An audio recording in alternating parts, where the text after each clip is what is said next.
My name is Max Leamy, and today I'll be presenting the Black Hole Lab.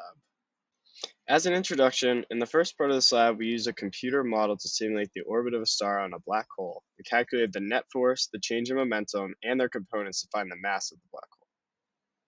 In the second part of this lab, I used a computer model to model a spaceship taking off from a planet and having gravitational forces acting on it towards the planet and a black hole.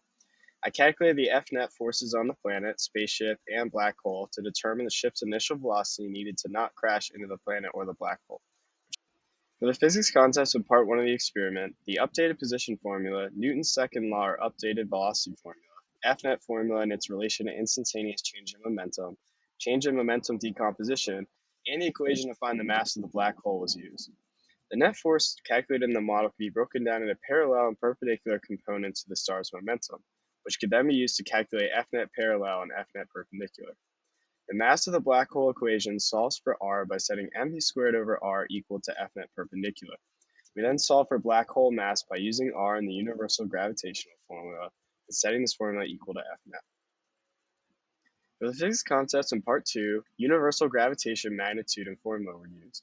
To solve for F net on the ship and planet, the radius between the two objects was calculated by using the formula r is equal to position vector system minus position vector source. I then calculated the total gravitation force on both the ship and the planet by the other two surrounding objects and added them to calculate F net on each. Here is experiment model 1. For experiment part 1, I simulated a star orbiting a black hole. The initial velocity and position of the star were determined by a preset dataset, and the net force on the star is due to the force of gravity on the star due to the black hole alone. In this experiment, the system is the star and the surroundings is the black hole. To code the computer model for part 1 of the experiment, I first added the mass of the star into the code and set the delta t equal to the number of seconds in a day. I then calculated the change in velocity and momentum by taking the final value and subtracting the initial value from them. dp over dt is calculated after by taking the change in momentum divided by the change in time. To break the F net and dp over dt into parallel and perpendicular components, I first found the direction of p hat. The parallel change in momentum is the direction vector of p hat multiplied by the change in magnitude of the momentum vectors divided by the change in time found.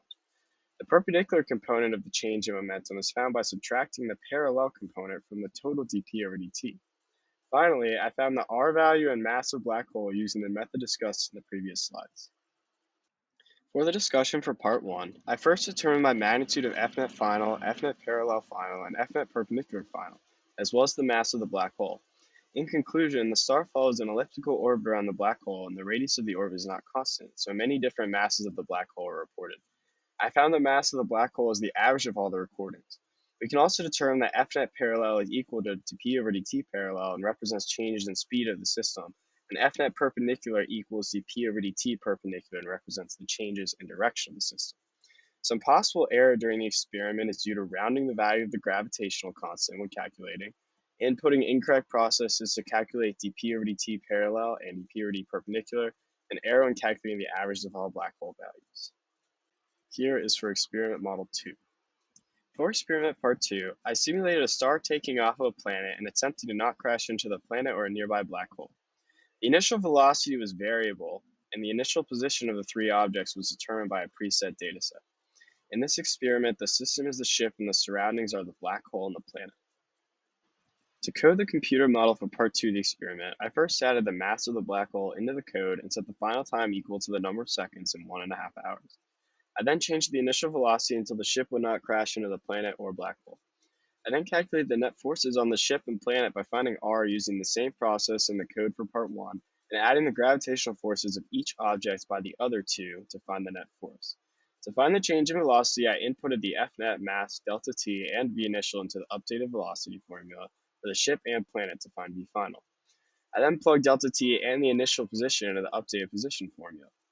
The force is not constant, so v final can represent v average in the updated position formula, and the change in position for the ship and the planet can be found. For the discussion for part 2, I first determined my ship's speed in the x and y direction shown in the slide. In conclusion, the ship must have a negative initial velocity in the x direction and a smaller positive initial velocity in the y direction to avoid crashing. The speed of the ship increases as it approaches the black hole and then decreases as it leaves the orbit of the black hole.